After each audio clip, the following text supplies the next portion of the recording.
আল্লাহ লাখ লাখ শুক্রিয়া।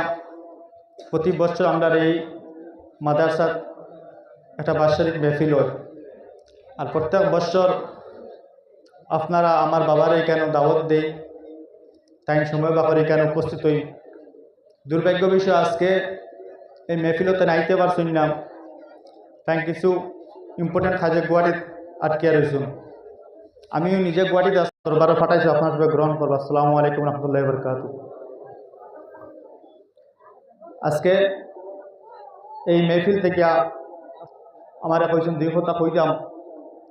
আমি এক ছোটো বাচ্চা, আপনার সামনে অত দিনই বিষয় অত জ্ঞানও নাই হিসাবে, আমার এই যোগ্যতা নাই এই অত বড় মেহফিল থেকে যেন আপনার সামনে দুই কথা কইতাম।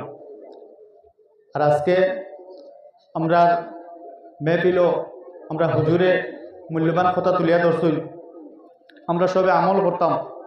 আর প্রত্যেক বছরও ওয়াজ মেহফিল হয়, আর আমরা সাধারণত আমরা এই অঞ্চলে দেখা যায় না, কিন্তু বহুত জায়গায় গেলে দেখা যায় ওয়াজ হয়, কিন্তু পরে আমল করার যে আমরা পিছিয়ে পড়ে যাই।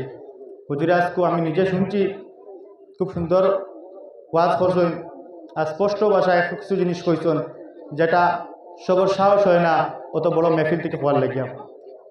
আমি বক্তব্য বেশ লম্বা করতাম না আজকে। এইখানেও আমি দেখি রুমালের মধ্যে আপনারা সবাই চান্দা দিছেন মসজিদ মাদ্রাসার কাজর লাগিয়া। আর আমার বাবা কেন স্থানীয় এমএলএ হিসাবে আপনারা সব সময় মায়া মহাব্বত দোয়া বুট সবটা দিয়া দেই হিসাবে, তাইনু যখন যেটা লাগে এই মসজিদ কমিটির লোকের সাহায্য সুবিধা করিয়া যাইতরা। আর ইনশাল্লাহ ভবিষ্যতে যতক্ষণ যেটা লাগবে সাহায্য সুবিধা করিয়া যাইবা।